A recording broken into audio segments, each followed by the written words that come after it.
my friends, and welcome to the middle of the NFL, the National Football League season. That's right, the season is halfway over. I guess if you're a pessimist, it's half over. If you're an optimist, it's half started. Is that how that works? Well, a lot of football has been played, but there is a lot of football left. A lot can change, and nothing is for certain. Week 9 of the football season just wrapped up. And I know that you know that each team plays 16 games, so you might be thinking, wait a second. If week 9 just wrapped up, that's not mid-season. But most folks who watch football know that there's technically 17 weeks in a football season, because in the middle of this season, each team has a bye week where they do not play. And that can be anywhere from week 4 to week 12, I believe, when they take that game off. So now that week 9 is over, that means that even teams that have taken their bye week have played at least 8 games, at least half of their games. So it's it's a lot to look at. And I know I did not play fantasy this year, fantasy football. I wasn't sure how it would go for coronavirus and all the crazy stuff going on, but let's not care about that. Because I haven't seen a bunch of my coworkers, which I usually play in a league with, for months, so that's why I didn't do it this year. But I still wanted to look at who are some of the names in football right now that are still scoring the most, and just seeing what the video could have been. So, some players at this point have played 8 games, some have played 9, so we gotta keep that in mind. If someone's ahead of someone else, if they played an extra game, well, that's a little, apples to oranges can't compare it exactly. But let's look at some of the scoring leaders so far this year. We can go through QB. Let me zoom in. We can go through QB, running back, wide receiver, tight end, kicker, defense. Just for the heck of it, let's just have the standings up, just so we can compare as we go through here. So first, let's start with the all-important category, quarterbacks. That's who, much like their own teams, this is the leader. They lead their own teams. They lead your fantasy team, scoring the most points. That's for sure. So through nine weeks, and actually, Patrick Mahomes has a bye next week. So Patrick Mahomes is leading the way, which makes sense. He's thrown for a ton of yards, 25 touchdowns already, only 1 interception. That actually might be the most critical stat right now. Where's Drew Brees? Drew Brees has even thrown 3 interceptions. Only 1 interception for Patrick Mahomes. That's actually crazy. Wow, so he's leading with 238 points, but right on his tail. And if you've watched my videos, you know that I am a Arizona Cardinals fan. And right on his tail, you got my boy, Kyler Murray. And Kyler's actually already had his bye week. So, as Russell Wilson had a bye, yeah. So while Mahomes is on bye, Kyler Murray's only 4 points behind. I think it's very say that by the end of week 10, Kyler Murray will be leading the charts. But look at third place. Russell Wilson is only another 5 points behind Kyler Murray. So obviously Russell Wilson could have a 5 point better game than Kyler Murray, and he would be at the top. But it seems clearly like those are the three main contenders. In fourth, you have Josh Allen, who is solidly in fourth, and then it's kind of a drop to Aaron Rodgers, Deshaun Watson, Matt Ryan, Brady, Herbert, Tannehill. Herbert, the rookie, at number 9. That's impressive. And he didn't even play in week 1, and has already had his bye week. Man, he's been playing well. Better than Joe Burrow here at 16th, but still. Russell Wilson leading the way with 28 touchdowns. He's been on an amazing pace so far. Wow, look at that. 4, 5, 5, 2, 3, 3, 4, 2. That kind of dropped off. I know he started off on such a good pace. They're leading. The Seahawks are 6 and 2. The Cardinals are right behind them at 5 and 3. The Cardinals actually beat the Seahawks. We're giving them one loss, and the Seahawks just lost to the Bills in week 9. The Cardinals, though, the Cardinals have an opportunity to be so much better. The teams that they've lost to were the Panthers, who are at the bottom of the NFC South, the Lions, who are at the bottom of the NFC North, and the Dolphins, who are not at the bottom and are a fairly respectable team, but definitely could have won that one. It's we're beating the teams. We're doing well in the tough games, but then losing the quote unquote easy games. But it's the NFL. No games are easy. But Kyler Murray, so nowhere near the number of touchdowns, with passing touchdowns. But the reason why he is so high, those rushing touchdowns. He has 8 rushing touchdowns and 543 rushing yards. Wow. Now Lamar Jackson only has 3 rushing touchdowns. Josh Allen has 5. Kyler Murray is tied with Cam Newton with 8 rushing touchdowns. But Kyler Murray has also thrown 14 more touchdowns. Wow, Newton has 8 rushing touchdowns as a quarterback, but has only thrown for 2. That's a crazy stat. Well, I would have thought he would have thrown more touchdowns. But no, Kyler Murray is leading the way. Dude, Kyler Murray is just awesome. He rushed for 100 yards. And a touchdown. He has a rushing touchdown in every single game but one. Whoa.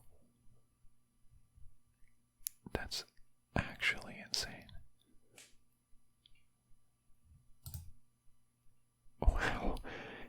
He just scampers and nobody can do a thing. He just runs right by you. Whoosh, whoosh, whoosh. He's gone. I mean, imagine having a running back who you knew was guaranteed to score a touchdown every game. That'd be a valuable commodity. Now combine him with your quarterback.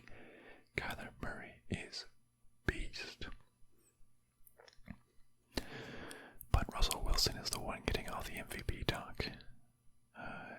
Looks like he's on track to win MVP. He's playing well. The team is leading the division. Unfortunately, Russell Wilson actually threw 3 picks against Arizona. So, no, but he's good. He's frustratingly good. Like before, the Cardinals had Kyler Murray and Russell Wilson, which is scramble, scramble, scramble, scamper, scamper, scamper, and throw a 50-yard bomb, and you're like, what the heck just happened? Kyler Murray can do very similar things. He just has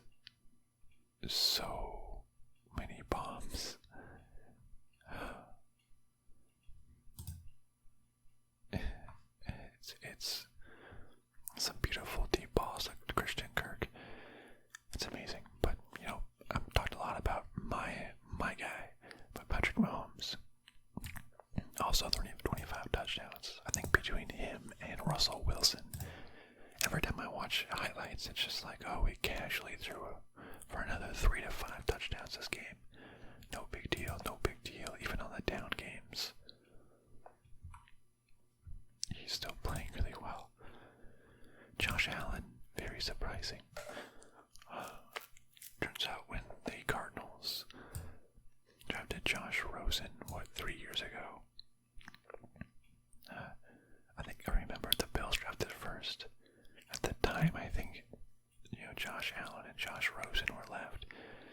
And I think everyone was kind of leaning Josh Rosen as he was kind of the consensus, I guess, at the time. And the Bills said, we're drafting Josh Allen. And then everyone got excited, saying, oh, why would they do that?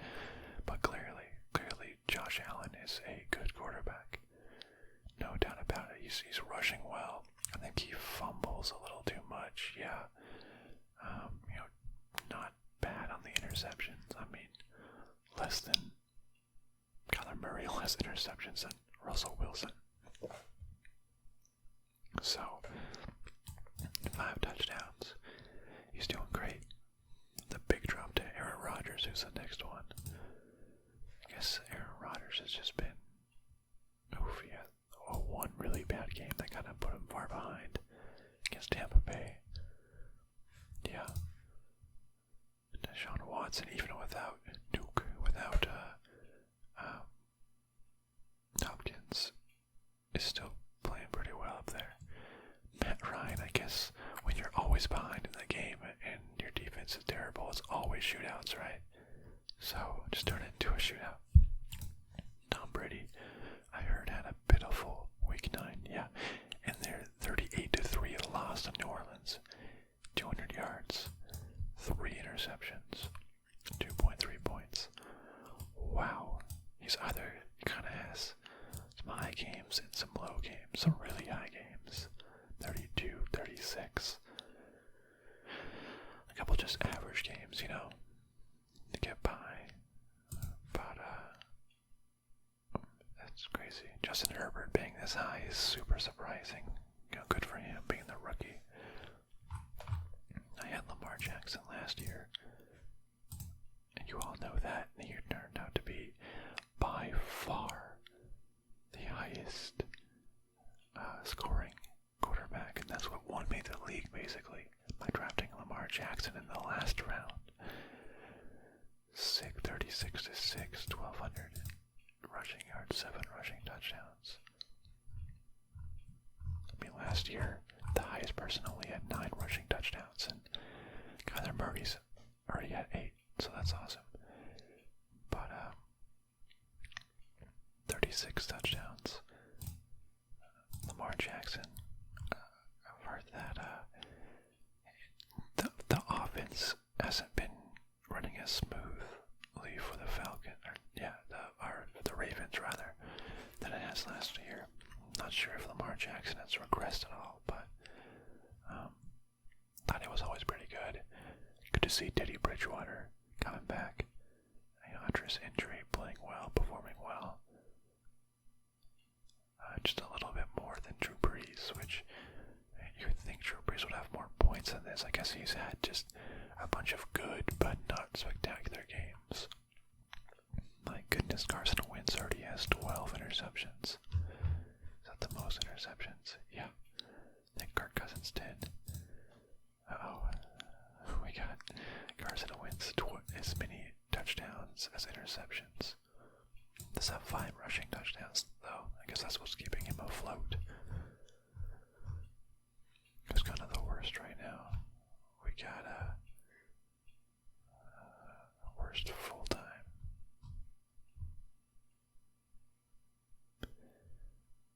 Sam Darnold, I guess he was kind of out and hurt. Garoppolo went on IR. Drew Lock was out for a while. Nick Foles took over. Phillip Rivers has been a full-time. And so he seems to be the worst, like full-time. Well, Baker Mayfield isn't playing great either. I guess they've been really run-heavy. The Browns have this year, so he hasn't had to do too much more. But Phillip Rivers, yeah. How many interceptions he has? Oh, only 7 interceptions. I thought the story was that he was throwing way too many interceptions. But, just not great games. Well, we got my boy Chase Daniels at number 50. Played, one game. 1 touchdown, 1 interception, 94 yards. Keep it up, Chase. Daniel Jones. Kirk Cousins, guy with the big contract. I mean, the team's playing better in recent weeks, but still not quite there. I'm just so excited for Kyler Murray, though. He's been a thrill to watch. Most of Arizona's losses, I would say, have been on the defense. We scored 23, 21, and 31 points in our losses. I mean, we've scored 24, 30, 23, 21, 30, 38, 37, 31. We've been playing amazing. Okay. Team stats. Offense, where I want to see like yards per game. What's that? Okay, I guess they just have. They don't have like combined or like. Okay, that's fine. I want to see like points per game and stuff. But that's fine. We don't need it. Okay. Kyler Murray, happy for you. Now let's check out the running backs. Which running backs have been dominating? So let's see. So the best running back, Alvin Kamara, at 211 points. He would slot in as the number 5 player overall, ahead of Aaron Rodgers. Wow. Okay, for running backs, there is a clear top 2, and then a big gap, and then sort of everyone else. Man, I've heard a lot about Dalvin Cook this year. Yeah, he's leading the league in rushing yards. He has 12 touchdowns already. Wow, that's actually insane. That's so many touchdowns. 1 reception as well. So many yards. You would think he would be ahead, but now everything is on a points per reception basis, so that's why Alvin Kamara with his 60 receptions rather. Wow, that's so many receptions. Edges him out in front. I mean, how many receptions does the highest wide receiver? The highest wide receiver only has 63 receptions. Alvin Kamara almost, as a running back, almost leads the league for anybody in receptions. That's ridiculous. Absolutely ridiculous.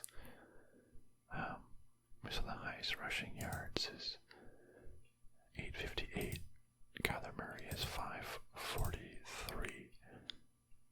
Kyler Murray would slot in as the 8th, running back in terms of yardage.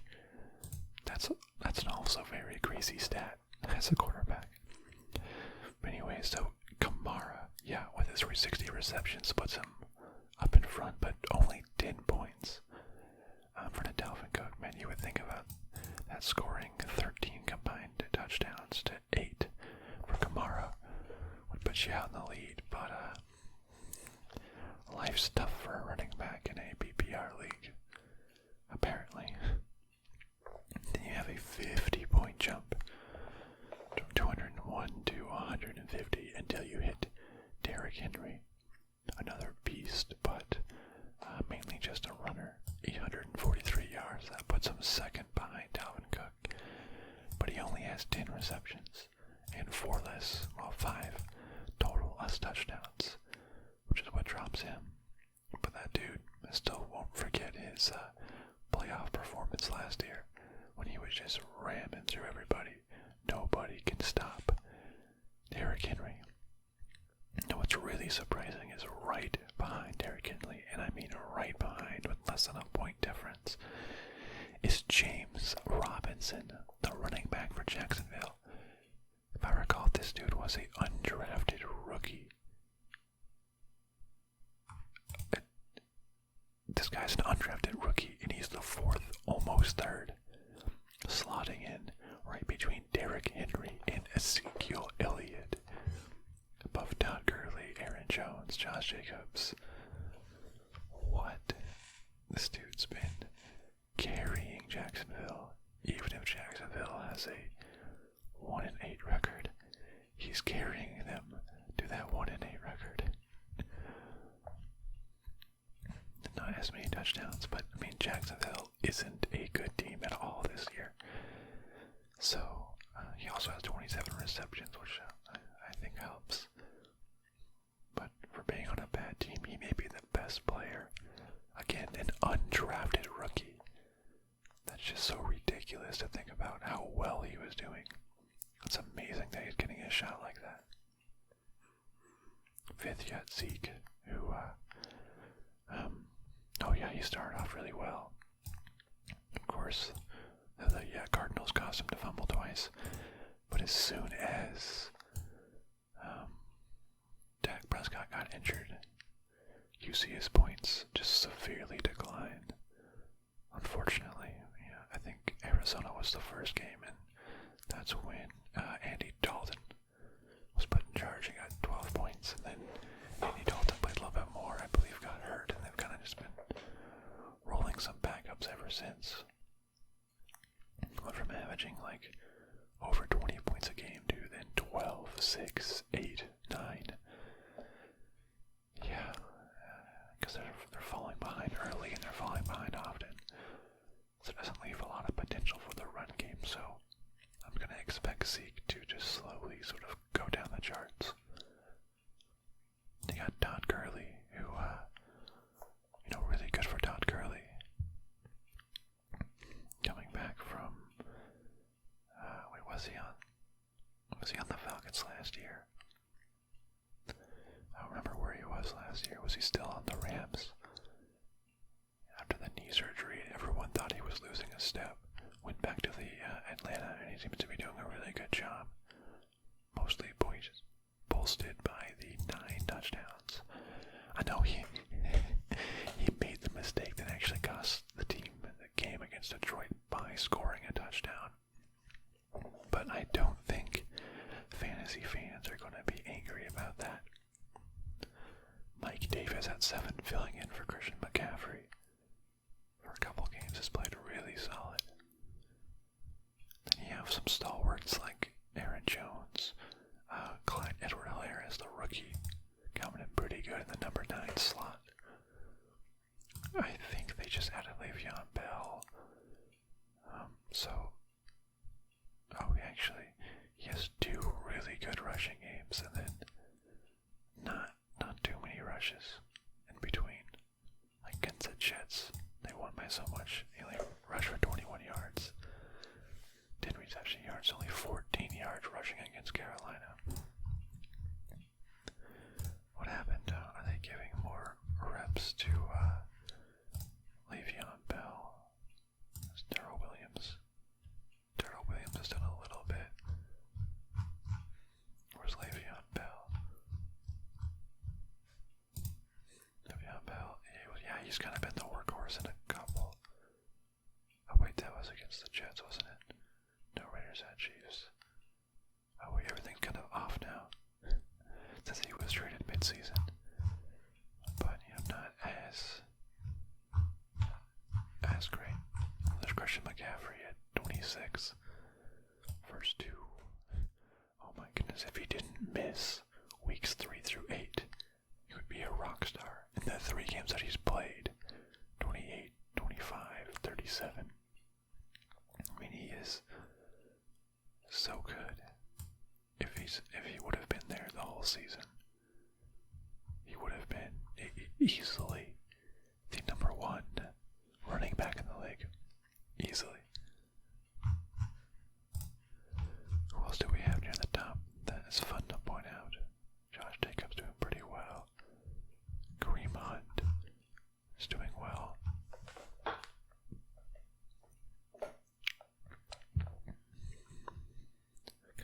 Jeez, Antonio Gibson, I think he's been catching a lot of it. Man, it seems to really, running back seems to drop off quickly.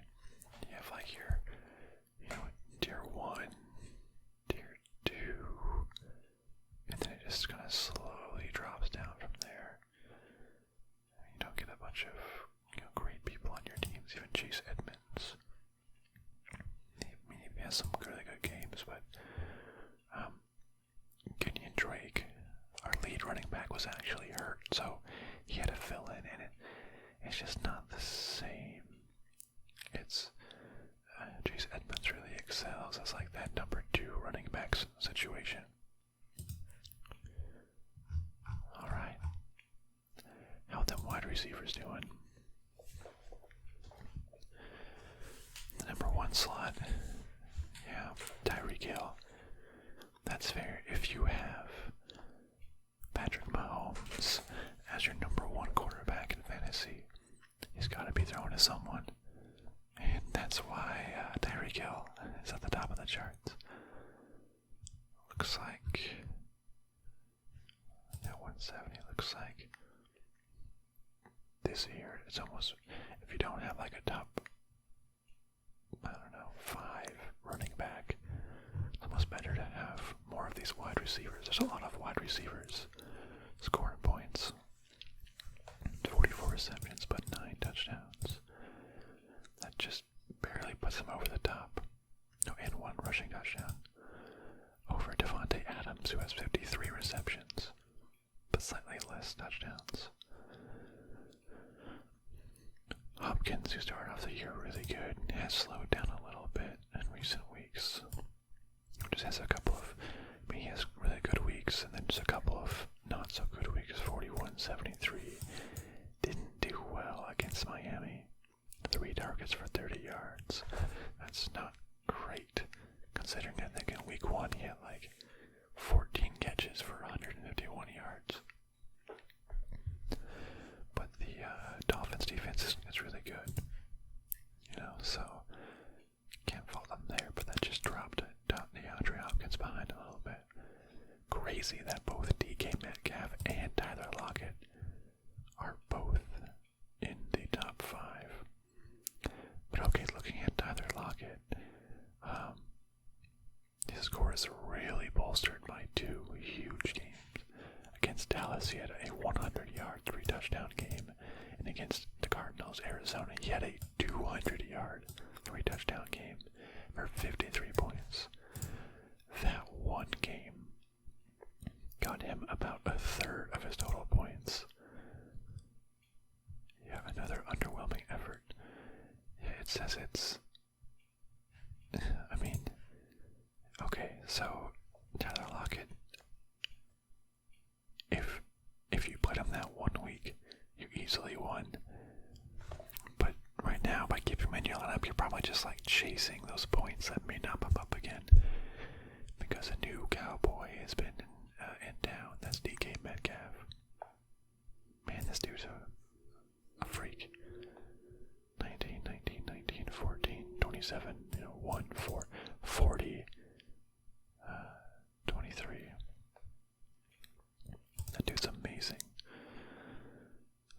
So sad that the Cardinals had the opportunity to draft DK Metcalf, but passed on him for Andy Isabella. So let's just, Andy Isabella, here he is at number 98. With 40 points.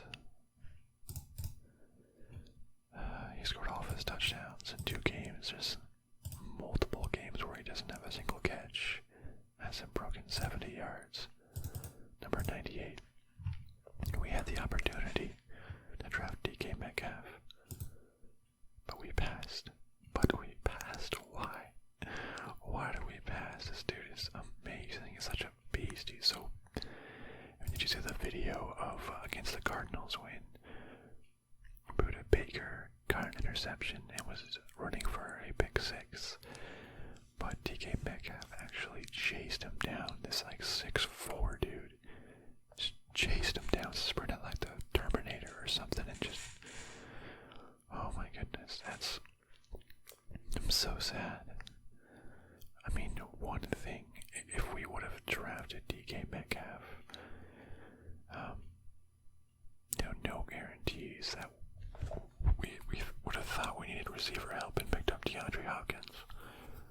right? So, you know, it kind of works out.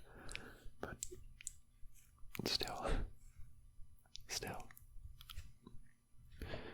Stephon Diggs in his move to Buffalo was playing really well. Not too many touchdowns, but just solid. The yardage game seems like he's getting a lot of receptions. Yeah, 63 receptions. That is the most in the league. So just a lot of receptions coming his way. A lot of yards. Actually, he leads all wide receivers in yardage too. So most receptions and most yardage. Didn't take long to become Josh Allen's favorite target, it seems.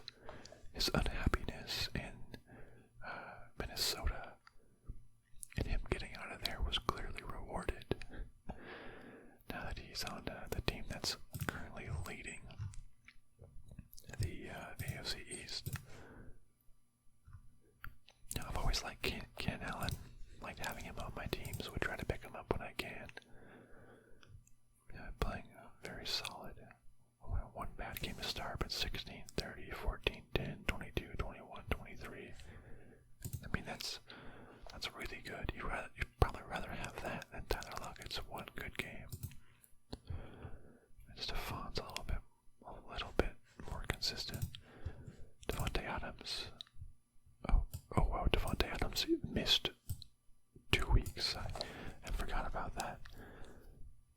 He missed 2 weeks and had one bad game, and he's still ranked number 2 with a 41, 44, 30, and 33. I mean, he's basically the only receiver for Aaron Rodgers in Green Bay. Taking all the snaps there. Calvin Ridley getting a lot of catches. Robbie Anderson moving from the Jets to Carolina seemed to work out pretty well for him. Seems to always get a bunch of catches. Very consistent player too. Amari Cooper, I want to see his production. I mean, got it dropped off. He had one good game last week, but week before he 1.5. It's really volatile now, obviously. Tyler Boyd, Terry McLaurin. I guess not the rookie. I think he was a rookie last year, but he's shown to easily be the best player on the Redskins, offensively at least. Will Fuller. 1, 2, 3, 4, 5. He has 6 games in a row with a receiving touchdown. That's really crazy. If I recall, I had him on my team a couple of years ago, and he was always a boomer bust. Like, he wouldn't get very many targets, but when they did, it would be like a 60-yard touchdown or something crazy like that. So it's like he either got this huge play, it got him a lot of points, or nothing. Adam Thielen, doing pretty good for Minnesota. But he's the leader over there now.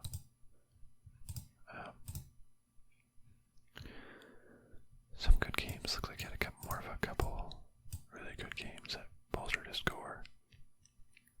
Then he's the main target over there now. I guess actually, with the rookie Justin Jefferson here at 22, he's been playing really well. Looks like he might be a future star in the making, probably the best wide receiver in this rookie class. So I'm sure Chase Claypool at 20 will have to say something, and CeeDee Lamb at 18.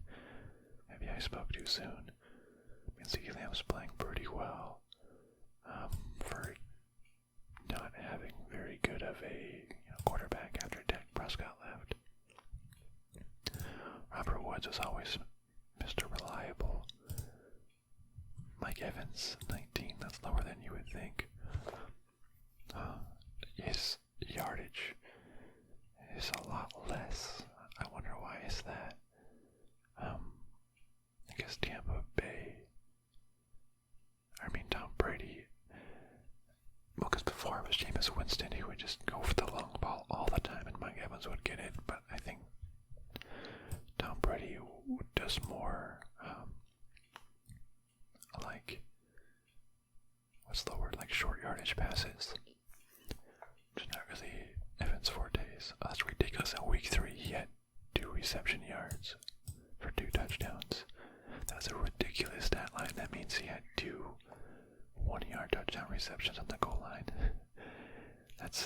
that's really crazy. Lots of touchdowns, but so little yardage. I think they might only be using him really for like in zone scenarios. Juju, AJ Brown's been looking really good as well. Oh, 1, 2, 5 games in a row. Oh, if he didn't miss 2 games from injury. Wow, he's playing really well. AJ Brown's cool. I had him at the very end of last year. Hey, there's Christian Kirk, the Cardinals' second receiver. Oh, he had 2 touchdowns against Dallas, 2 touchdowns against Seattle, 1 against Miami. He's playing well. 56-yard touchdown, yeah. Just Kyler Murray just likes to throw out a bomb. And he just goes out and catches it, and it's amazing to watch. Let's look at tight ends. Of course, as a Kansas City player leads the wide receivers, a Kansas City player is going to lead the tight ends. It makes sense. Travis Kelce, I love that guy. He's so good. I think I had him not last year, but I believe the 2 previous years before that. Because a lot of people, like once you get past the high-end tight ends, it just drops so rapidly that you can fill it in with anyone. So I'm like, okay, I wanted to get a good tight end. And for me, Travis Kelce, 168. That would put him as 168.9. That would literally put him only behind Tyreek Hill. Wow, that's insane. Patrick Mahomes is feeding the top 2 overall pass catchers. That's actually ridiculous. 6 touchdowns, 769 yards. Wow, he has more yardage than Tyreek Hill. That's a weird stat. I mean, yardage. He's 3rd in overall yardage. That dude's just a beast, though. Look at all those targets. Multiple 100-yard games. Ton of targets, 6 touchdowns. But because he's doing so good, he's obviously recognized as, the best tight end. So he now gets drafted super early, and for clearly good reason. Just having a consistent player in your tight end slot without trying to play matchups or anything is really nice. Just to get Travis Kelce, and he's gonna do well for you. So like last year when I couldn't get Travis Kelce, it took me a while until I found a lockdown tight end, but when I did, it was Darren Waller, which I like that guy.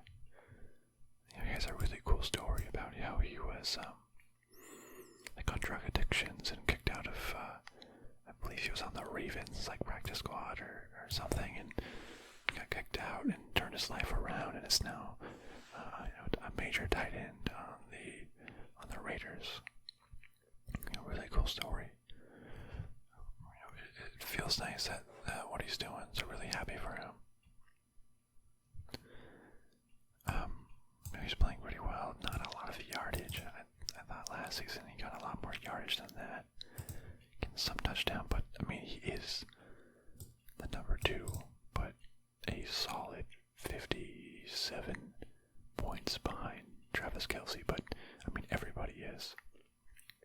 I mean, it seems like now that I am kind of thinking about it, besides Travis Kelce, and I know Darren Waller just because I had him last year, I haven't heard a lot about tight ends this year scoring touchdowns. I wonder if that's actually true, if the overall tight end scoring is lower this season compared to last season.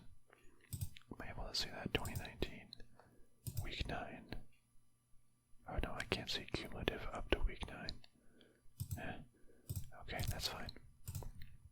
I feel like, because before, let's look at like 2019 again.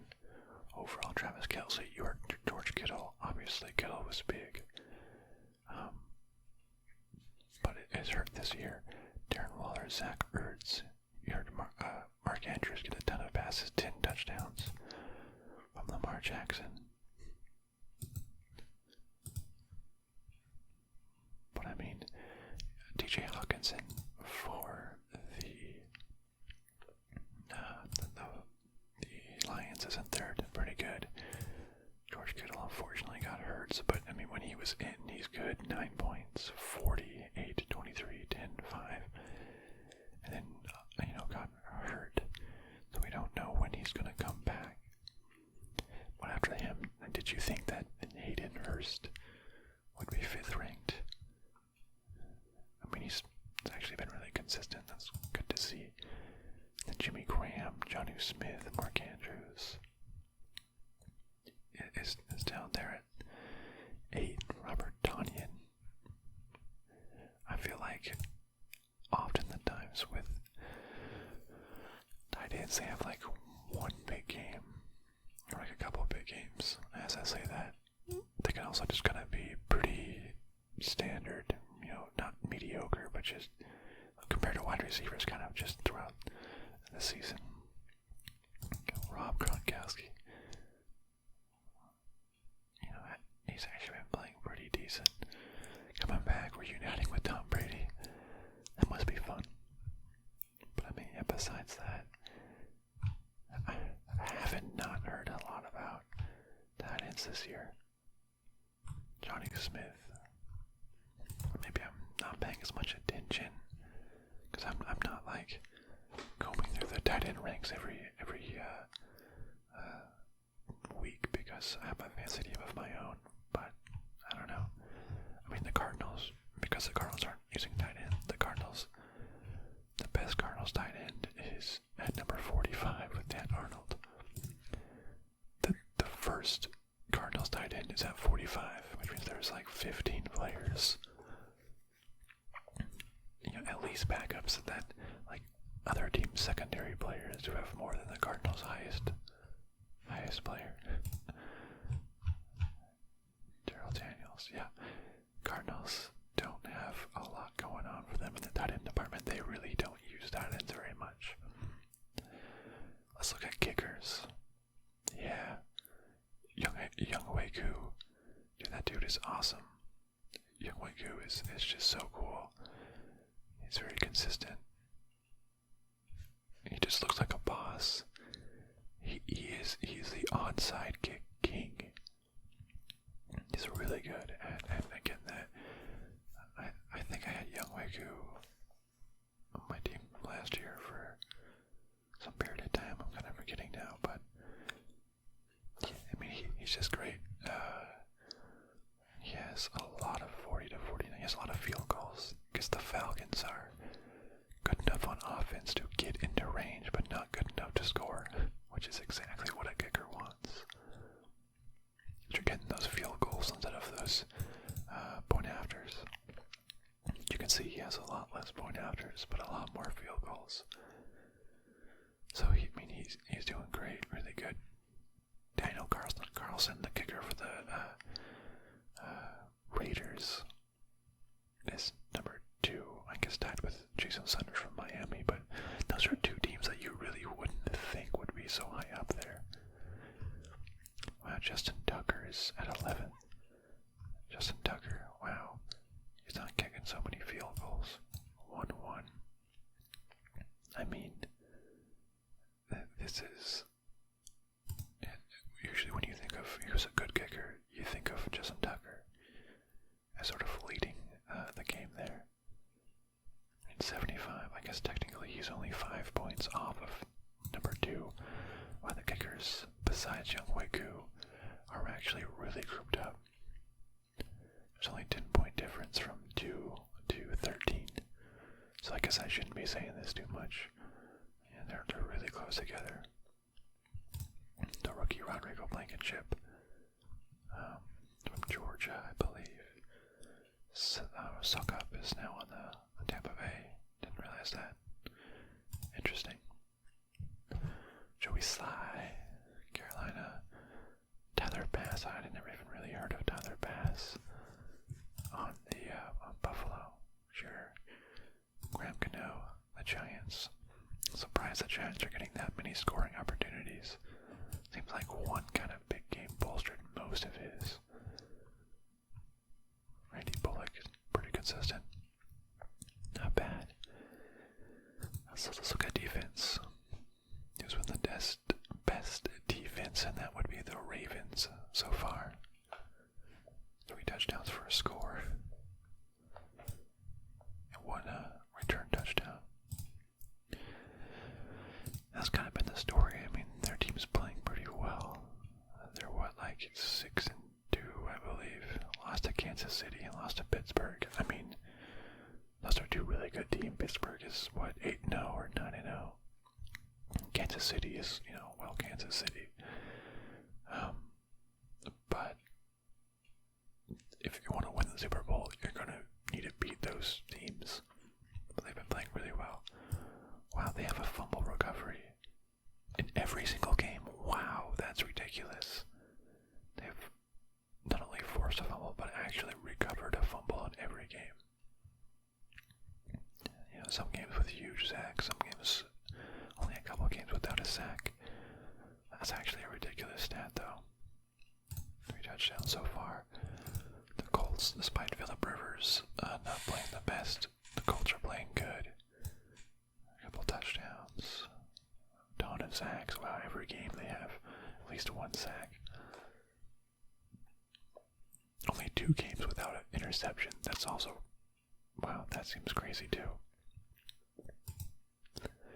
Steelers, obviously, if they're going to be winning like this, they are having a good defense. Good for them. Dolphins are surprisingly really good this year. And Cardinals are smack dab right in the middle. Oh yeah, where's the Cardinals kicker? 21. Yeah, not great. The Cardinals kicker could have tied the game against Miami last week, but came up short on a 49-yard field goal, which is kind of sad. Short on a 49-yard kick. Anyways, Tampa Bay, I think, gets a ton of sacks, right? They have 11 interceptions. They've been leading the way in interceptions, really. Giants are that good, wow. Who's the worst team? The Lions. Oh, yikes. 13 points. Lots of zeros, lots of negatives. 7 of their 13 points came against Arizona in the game that we lost. So sad, so sad. Yeah, Cowboys are pretty bad. Falcons aren't great. Those are obviously teams that are having every game be a shootout, so that's not going to be great for your defense. I think the Bears were the most dominant team the past couple of years, but now they're at 11, which is fine. Seems like there's maybe like a top 2 teams, tier 1, and then 4 teams in tier 2, and then sort of just down from there. A bunch of solid play.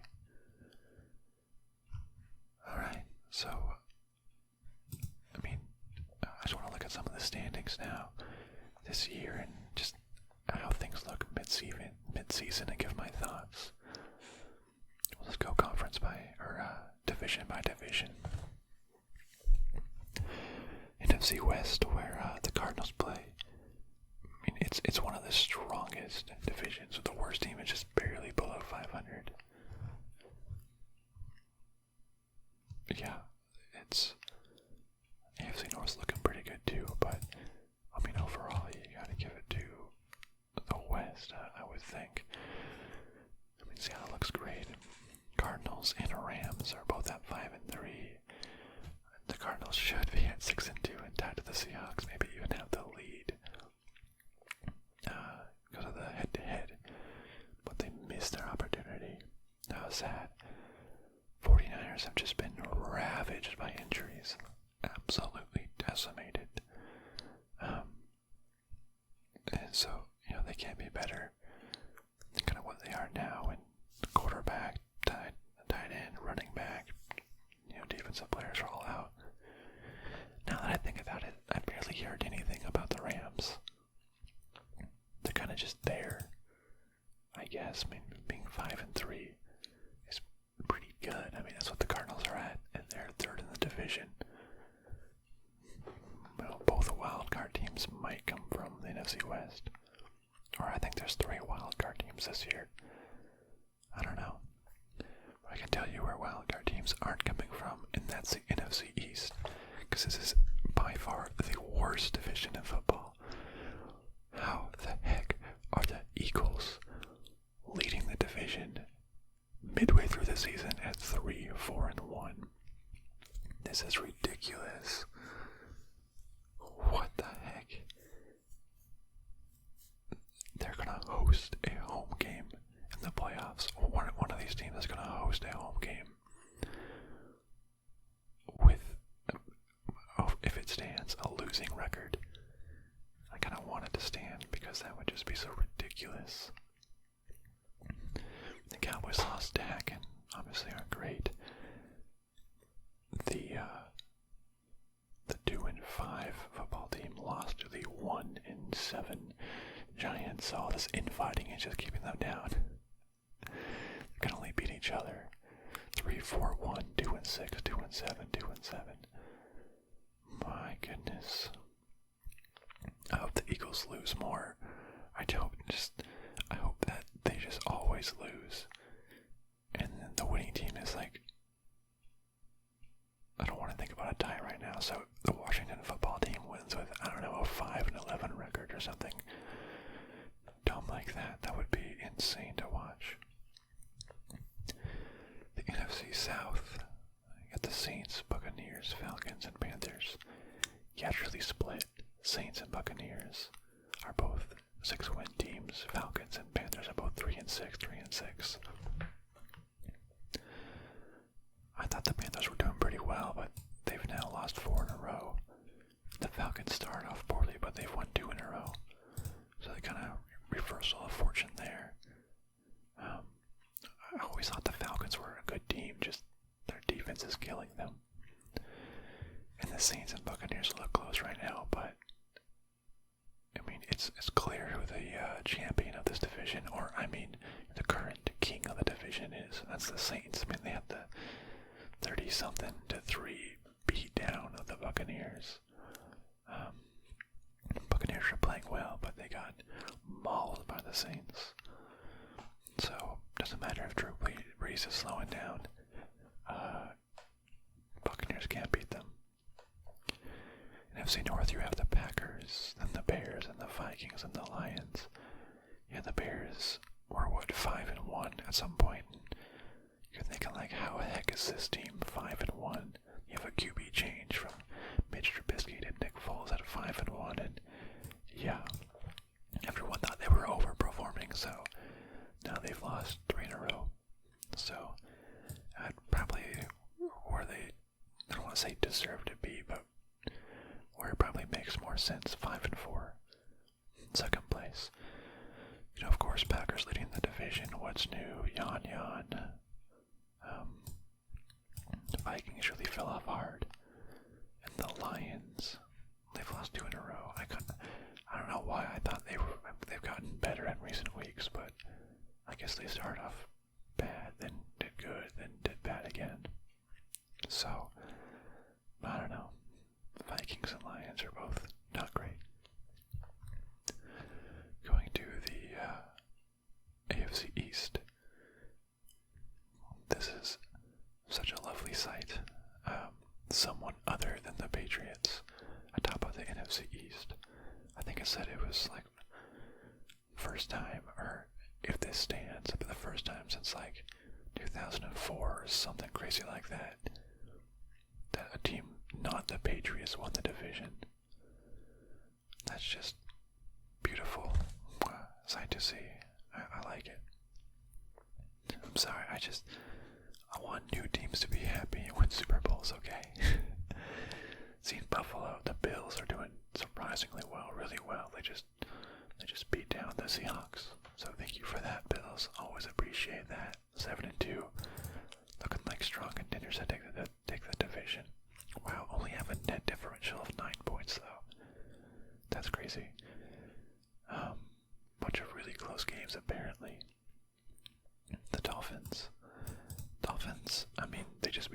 Cardinals. They're a strong team. I don't know offhand who they lost to, but very solid defense. They switched quarterbacks when they were doing well, also like the Bears, but Tua looked good. Tua beat the Cardinals, fair and square. We did it, and the Cardinals look bad. Bright future ahead between the Bills and the Dolphins in this division. The exact opposite fortunes ring true for the Patriots as they are just sliding down and down. They managed to barely squeak out a win against the 0-9 Jets, though. Barely squeak out a win. Jets 0-9, looking like they want Trevor Lawrence. I do not know how Adam Gase is not fired yet. AFC South, you have the Titans at 6-2 leading the division. Sounds about right. Somehow, the Colts are at 5-3. We just saw the stats about how Phillip Rivers has been terrible, but their defense was, number 2? So I guess they are very defensive heavy right now. This kind of seems like another not great division. Have they played? Oh wait, the Colts are actually 0-1 in their division, so I don't know. Because they haven't played the division. I was going to say maybe their wins were against their own division, but that seems to not be the case. Yeah, I don't know. I guess they're playing all around better than what you would think. The Texans and Jaguars were both 1-win teams before this weekend, and both looking pretty bad. But they faced each other, and one of them had a win, and it turned out to be the Texans. Jacksonville, after starting off 1-0, has lost 7 in a row now to be 1-8.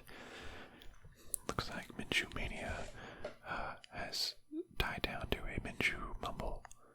That's kind of the most you get right now, and I think he was hurt, and Lou Dunn stepped in and seemed to be doing pretty well, actually. AFC North, another strong contender for best team best division in the NFL.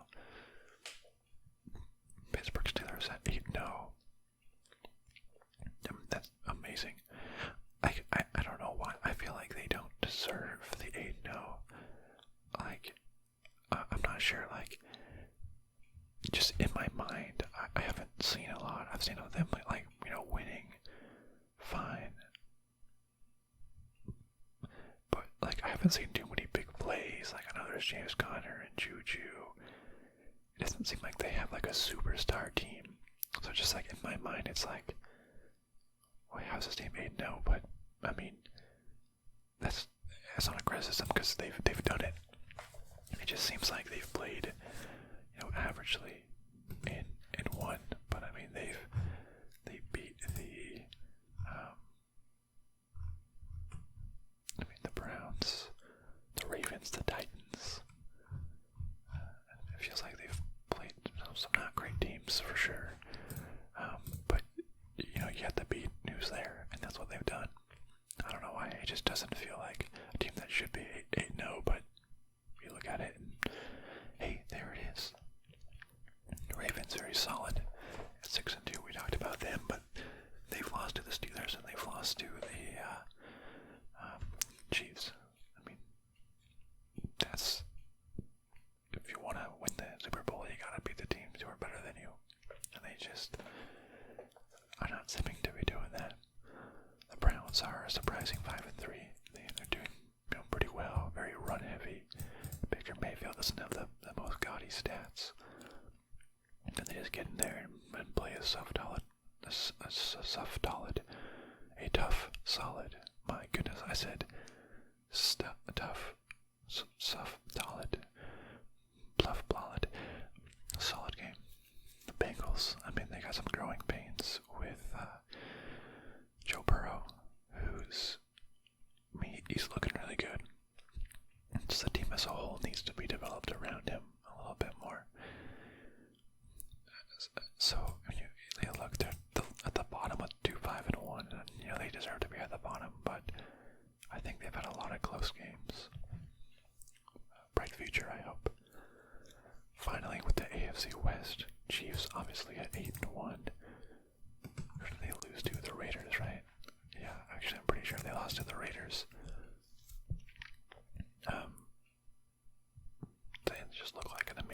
Giants 103 net points. I mean, that's the most.